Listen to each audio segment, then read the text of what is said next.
Hi, welcome back to the Always Right podcast. I'm author Karisa Delay, and I'm Jaime Vendera. I'm a little punch drunk. I've been boxing with Mark here, and he's beating me around a little bit. You'll understand why here in a minute. So, all right, hey, it's going to be a fun podcast.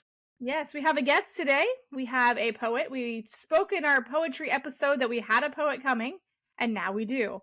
We'd like to introduce you to Mr. Mark Connor. Say hello, Mark. Hello, how are you doing? It's great to be here. Thank you, Chris and Jamie. I really appreciate the opportunity. Yes. All right.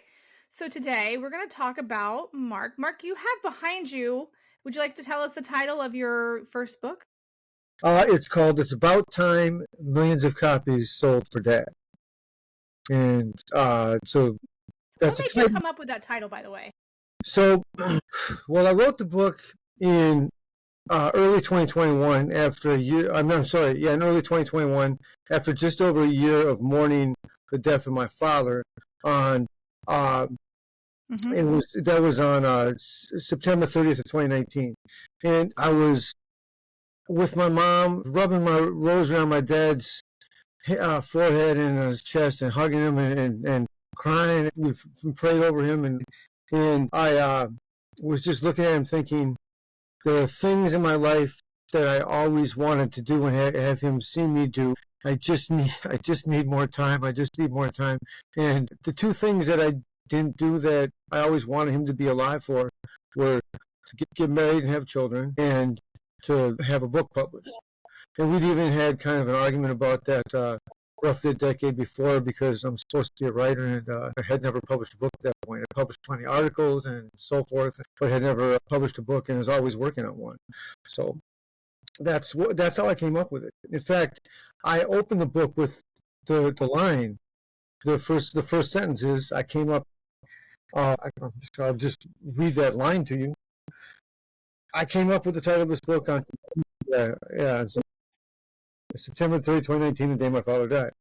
So that was it. That's the origin of the title. Wow. It's nice that you took that time in your life, that sadness, and turned it into something positive. Yeah. And created this book because of.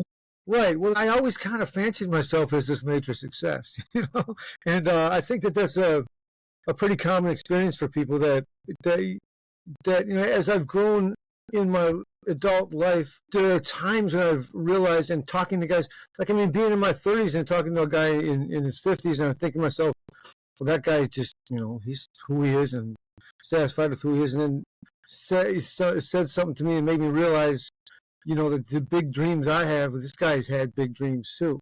Everyone does, and I was just really frustrated, and I felt like a failure, and I felt like, when I actually made the decision. So he died at the end of September 2019, and if you remember what was happening in our country and the world at that time, everything shuts down. And then I live in St. Paul, Minnesota, and I call myself the product of a mixed marriage, because my dad grew up in St. Paul, my mom grew up in Minneapolis. If people who understand the Twin Cities kind of get that as a real joke, but I'm right in the metropolitan area where the riots happened. Then everything, the world was blowing up, and I was mourning my father during this time, and I was really not doing much. But as we came into Christmas of 2020, I said to myself, when this year comes up, I'm going to do something that my father would be satisfied with. And I'm saying, I'm going to finally get this book written and published. That's awesome. Yeah. So, one of the things What's just tearing that is. Go ahead. Yeah, go ahead. No, well, one of the things that. We got a little latency. Okay, one of the things that I realized when he was arguing with me, but he even did say this, he says, you're working on a novel and you haven't tried to get that published yet, or I have a play that never did get produced. And he said to me, why don't you just say this book is finished, give it to someone who's going to tell you whether it can be published or not, or just publish something and then just move on to the next thing. So with this, I called it It's About Time, then in parentheses, millions of copies sold for Dad. It's kind of strategic and kind of a sort of humorous to say that, because psychologically you might be implying that millions of copies have sold when someone sees it on a bookshelf, but at the same time, you're saying it's about time that this actually happened, that this is the results that should happen. Right. But also, I want this out there and just see what happens, and then I want to move on and write the next thing, and just keep going, and it's a point in my life where, okay, maybe I'm not going to procrastinate like I have for the last couple of decades. Yeah, so it's almost like your cornerstone of inspiration to keep going and keep pushing. And so now I understand why it's called It's About Time. That makes sense, why you created that title. So one of the things I did have you do was I said, give us some talking points. And I really like your response in this answer. And I'd like for you to tell the audience, for the purpose of the show, is how your background, for those people who don't know, your background as a boxer, how boxing and boxing, like being a boxing trainer, has influenced you as a writer. Right. Okay, so, well, could I share the first poem, and then that kind of leads into it? Absolutely. Yeah, because, well, yeah, you can do that. Okay, so the first poem is called The Perfect Metaphor, right? The perfect metaphor to describe boxing is jazz. There's a rhythm to every fight. I learned this from Dennis Presley, who learned it from Rock White. A fighter has a rhythm, and the only way to beat him is for you to break it and establish your own. That's where improvisation begins. No one knows where it will lead or where it will end. Jazz is the perfect metaphor to describe boxing. Every fight has its rhythm upon which is added improvisation. I learned that from Dennis Presley, who learned it from Rock White, who practiced collaboration with Emma Guinness and Bobby Zamora, the two men who taught me to fight. So here's me. I read this poem this morning because you put that in your answers. And when I was reading it, I was trying to, the rhythm, it's nice to hear you say it because I could hear your rhythm. I could hear where you enunciated certain sounds of the stanza of your poems. Thank you for that. Well, I love that it's kind of like it's a memoir too, in a sense, So you read it and it's giving meaning and pulling from your life. Yeah, go ahead. You gonna ask me a question, or? No, I was just gonna say this explains the question of how your boxing and your experience in boxing has affected you as a writer, creating writing, because your writing obviously has a lot to do with boxing, but it also has a lot to do with just the movement. I'm hearing the movement in your words, almost like you're a movement in the way you would move around the boxing ring. Right. Yeah. That's the thing. So one, the discipline of boxing and the regimental structure of my day and my life as a boxer is something that, there's a rhythm to that. From the time I get to bed, get up in the morning. So I've got a regimentation of how I live my life when I was as a boxer, and I try to teach that to people that I'll teach how to box, because you got to do your running, because that's a base for everything, and then you've got the different apparatuses that you work on, from shadow boxing, hitting heavy bag, whatever. You get a regimentation or a regularity in your life where you're doing that all the time. So that's what's honing your skill. And then there's a rhythm to doing it. It's a form of dance. It's a form of performance. So it's always that give and take and everything. So then when it comes to writing, there's that same kind of ritualistic regimentation in doing it all the time. And also there's this musicality to language. So when I'm talking to you, a lot of times, and I don't know, some people are visual people, some people are I don't know what's the other word, but they're not really visual people. But I have always seen when people talk, right? And then I can see, sometimes I can see words when I'm speaking them. For both activities, boxing and writing, when I'm in the midst of them, it's almost as if I lose consciousness. I don't really lose consciousness, but I get so much into people call it getting into the zone, whatever. That's You just took the words out of my mouth. Yeah. You get So in that mental headspace. Yeah, Mark, I'll right, be writing a book when I'm in that space and dancing with the words. I mean, it could be 5 hours past, and I was like, I've only been writing 30 minutes. How in the world is it in the afternoon?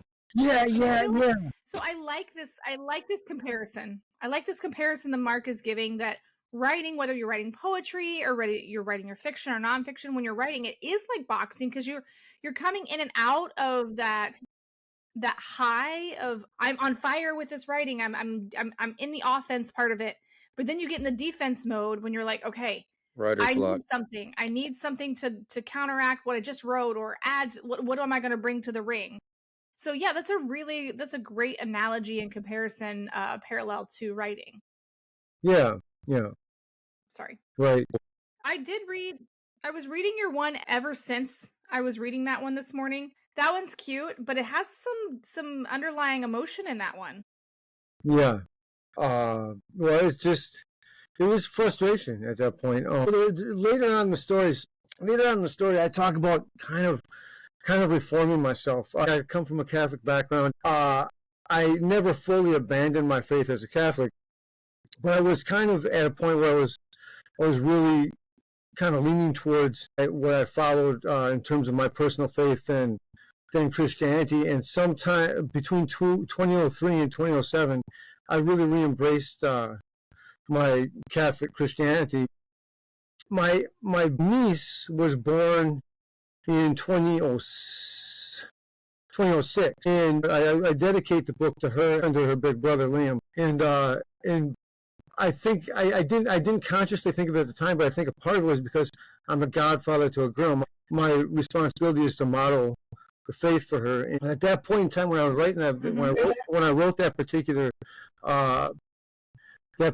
poem, that was it was to a young woman who had approached me and gone out with me, and everything broke up. It broke up kind of fast. Like I said, I've never gotten married and never had kids, and so that's something that really kind of haunts me. I'm kind of feel like I've got this race against time, and so that poem, I had this vision of something happening with her that could be a future, and it wasn't. And so that's where that came. And then I say right after that, there was this, I think it was in June of 2017. Yeah, it broke a 2-year,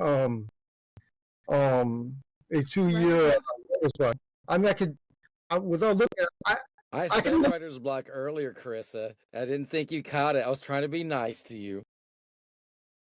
We have an ongoing joke. I don't believe in writer's block. I wanted to make sure we cover as much as possible. Yeah, okay. For your book, and the struggles, the ups, the downs. One thing I do want to know was, what was your biggest struggle with writing? Besides starting, once you started doing it, what was your biggest struggle? Was it the writing process? Was it the editing process? Was it getting regimented like you talked about with boxing? I mean, So what was so for this particular book, or for just in general, for my writing challenge? For this book. Okay, so for this book, getting this book to fruition, what has been your biggest struggle? the biggest struggle was the logistics of having the time to sit down and make sure it's finally edited and then ready for publication, and also finding how I was going to do it. So on the jacket quotes, there are two guys. There's Danny Klecko and Dan Flynn. Both of them are published authors. Dan Flynn, I list as my literary advisor. He was telling me that the standards I was sticking to were good, and that I made the right decision. But I had a small publisher who was going to publish it. We're going to try to get it published in the summer of 2022. So what happened was, this publisher that I had, the small publisher, didn't want to use an outside editor, and we ended up not signing the contract until October of 2022. And then I'd work when I had to work, but I was spending all day just doing the revisions and everything. So then she's only communicating me via email after we signed the contract, not returning my calls, and keeps doing these edits that I don't like. And I just didn't agree with it. I felt they're taking away my voice. The line spacing in there. So we end up officially on Christmas Eve that this contract was severed. I had to rest a little bit. So January goes by, February goes by. We're come towards the end of March, and I'm saying, okay, I'm gonna get it together. I'm gonna do everything I can to publish this book. My mother has this decline, and she ends up in the hospital. I'm taking care of my mom. And that summer, she said, "Get on it, get to it, get it done, everything." And finally, I talked to Dan Flynn about it, and he said, basically, you're gonna have to find a way of publishing this yourself. And so I formed Connemara Patch Press. I got a lot of help. Tony Zernhout, he owns a direct mail marketing company, and they've got printer and everything. And he said, "Look, man, I will print these for you. I'll print the marketing copies for you." And this lawyer, Kelly Rowe, he did all the paperwork for me and everything. So I feel like I had a publisher. I kind of had this psychological thing. I'm not going to self-publish. I'm going to self-publish. I'm going to find it right. I had a really good contract. Whereas we're going to do 50-50 royalties.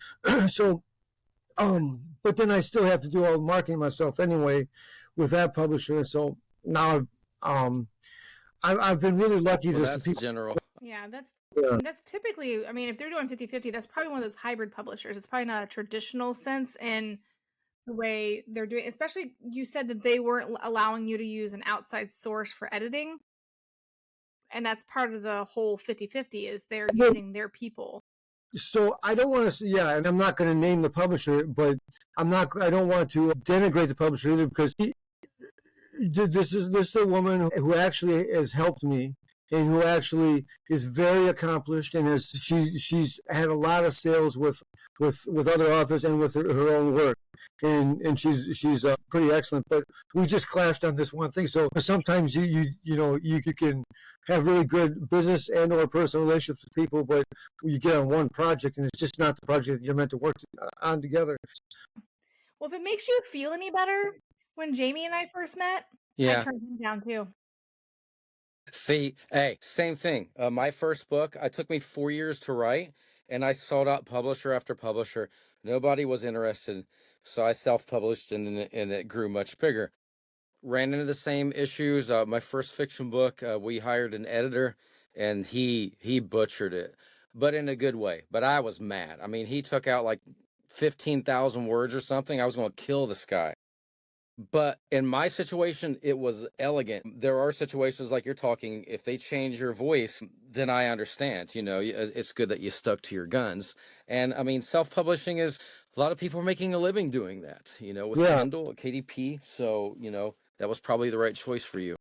Mark, do you ever go to book signings or things where they have at the library or local events where they may invite authors to set up a booth where you can sell your books? I've done that a few times since publishing this. So this book actually won a literary award. It won the Irish Network Minnesota annual Bloomsday Award in June. For those listening, cool. So for those listening who don't know what Bloomsday is the day in 1905, June 16, 1905, that Leopold Bloom, his story takes place in the novel Ulysses by James Joyce. So it's a James Joyce Literary Award. Tim Nolan, the nationally known poet, was the judge for that, and it was really very. Was it Tom Nolan? I'm sorry. Forgive me, but he gave me such a. It was really flattering to hear what he said when he made the announcement for the award. So that gave me kind of a good shot, kind of coming out of the gate. Kind of gave me a good boost. But then we had a sort of a launch party in September at this local Irish bar that's mentioned one time in the book, called the Dubliner Pub in St. Paul, and Element Boxing Gym where I train boxers. It just merged with the YWCA in St. Paul, and they had this kind of open house thing. So I was there signing books and selling books. I'm trying to remember. There have been a couple of other places, but a lot of them I've just sold. I carry it around with me. I was just sold directly to people, and I signed them. Yeah, that's a great idea. there's a store Then called. I got a question for you then. If you've done that and you're selling them, and I meet you on the street, and I'm like, you know how people are today. They're into TikTok. They're like, I ain't got time to stop. They're going to go. But you stop me, and you got 30 seconds to convince me to buy this book and tell me what it's about. How would you get me to, what would you say about your book? I would say it's a saga wrapped around a package of poems guarded by angels, and it's and it's written to deal with the death of my father. It talks about my Catholic faith. It talks about my time in the Native American Indian community, and it also it ends with making my final conclusions. I absolutely love the fact that you wanted to be an author this whole time, and you finally did it. And I know the podcast is almost over, so if for our listeners who are like, man, I want to write a book, I've been thinking about this for decades, you did it. What advice would you offer them to get up off their butt, to get into that jazz flow and write this book? Write, pardon my language, but write shit. And the reason I say write shit is because I mentioned the book Writing Down the Bones in this book. And that's a book by Natalie Goldberg that was really helpful, especially in terms of writing poetry, is really helpful to me. But writing anything, it helps you get the flow of writing going. I mean, it's exercises that help you actually get into the habit of writing. And when she said write shit, because everyone does that. Everyone writes stuff that's going to hit the floor, you throw it in the wastebasket, or you delete it, and you write it over and over again. Every great writer has. You're not going to read. You might read, if you're lucky, 10% of what the greatest writer who's ever been published writes. Even if you read all of that person's collected published works, because you only read what they've made perfect or close to perfect. Because everything else it's all been revised. They've thrown it away. So that's what you have to do. You have to realize, no matter how terrible it sounds, whatever, that everyone writes stuff like that, and the greatest writers you know have written stuff that they'd be embarrassed if you ever got a hold of it. So just write and just keep doing it. That's excellent advice, because think of how many authors don't write because of that. Right. Because they're afraid. Right, and one more thing. I started this Substack that I've hardly done anything on, but it's there. And what I've done have been real long articles. But I say in the opening article, I say, this is an endeavor of my,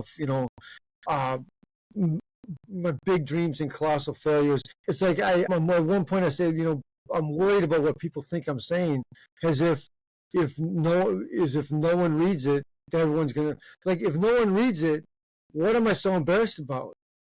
No one read it. It's not like it's like, you know what I'm saying? And so it's like, so if no one reads the book, then I'm not a big failure to the whole world, because the whole world hasn't read it and said, well, that's terrible work. It's just, so what am I worried about the judgment for, is what I'm saying. That's the deal. So, right. Website. Do you have a website? How can people find you?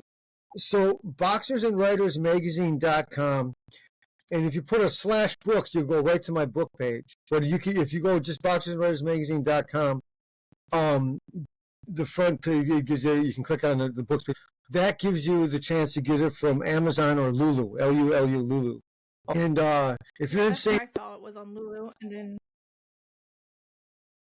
if you're in St. Paul, Minnesota, go to Irish on Grand, because it's there. That's the one physical place you can buy it now.